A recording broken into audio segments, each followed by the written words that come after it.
Hello everyone, মন মন। নতুন একটা বিষয়, নতুন না পুরান বিষয়, বাট প্র্যাকটিস। আমরা পজিটিভ প্রোনোমেন শেখার পর থেকে খুব বেশি একটা প্র্যাকটিস করি না। এই জন্য আজকে বিষয়টা আমরা শুধু ওই প্র্যাকটিস করব। পজিটিভ কী বিষয়গুলো ছিল?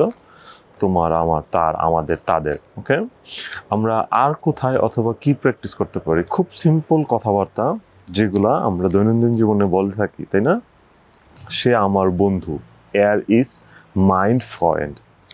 এটা তোমার কুকুর, দ্যাট ইজ ডাইন হুন্ড। সে আমার বন্ধু, এখানে আমার বিষয় আসছে, এখানে তোমার আসছে। এটা তার ক্যামেরা, দ্যাট ইজ জাইনা খামাগা। এখন আবার যদি আমরা নাম ব্যবহার করে বলি যে রবিন হচ্ছে আমার ভাই, রবিন ইজ মাইন বুড়া। আবার রবিন হচ্ছে তোমার কাজিন, তাইলে রবিন ইজ ডাইন কুজ্যাং। আবার যদি বলি ইউলিয়া হচ্ছে আমার কাজিন, তাহলে ইউলিয়া ইজ মাইনা কুজিনে। এখন ইউলিয়া যদি আবার তোমার বোন হয়, তাহলে হচ্ছে ইউলিয়া ইজ ডাইনা শ্রেষ্ঠা। আবার যদি এখন এমন হয় যে ইউলিয়া এবং রবিন আমার বন্ধু, তখন কি হবে? ইউলিয়া und Robin sind meine Freunde।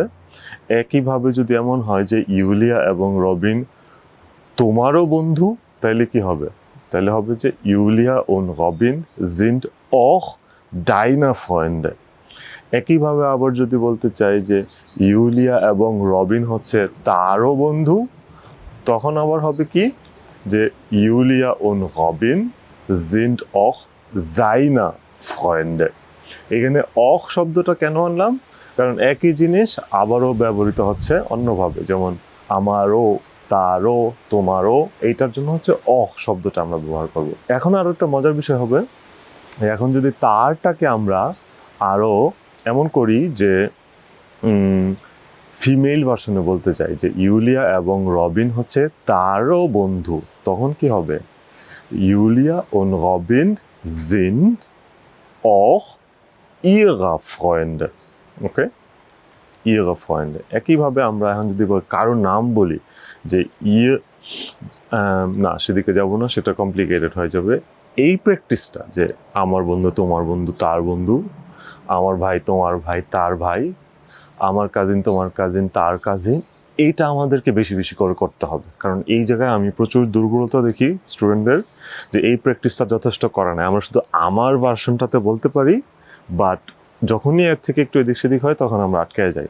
So যে উদাহরণগুলো করলাম এগুলোতেও প্র্যাকটিস করবেনই, নিজের থেকে আরও এরকম 5টা উদাহরণ দাঁড়া করাবেন, কমেন্টে লিখবেন যে এই যে চক্রটা আমার তোমার তার, এখন আমরা ভাই বন্ধু কাজিন দিয়ে করছি, আপনি অন্যদিকে করতে পারেন, অঙ্কেল করতে পারেন, ওমা করতে পারেন, ওপা করতে পারেন, অথবা গ্রোস ফাটার করতে পারেন, অথবা গ্রোস মুটার করতে পারেন, অথবা নাহবার্ন প্রতিবেশী দিয়ে করতে পারেন। ওকে, তো এগুলো আইডিয়া আমি দিয়ে দিলাম আপনাদের জন্য। প্র্যাকটিসটা কন্টিনিউ রাখতে হবে, ইম্পর্টেন্ট হচ্ছে এটা। এবং নিজের ব্রেনটাকেও সবসময় বলতে হবে যে ওকে এইটা চেষ্টা করো, ওইটা চেষ্টা করো, এটা বলার চেষ্টা করো, ওইটা বলার চেষ্টা করো।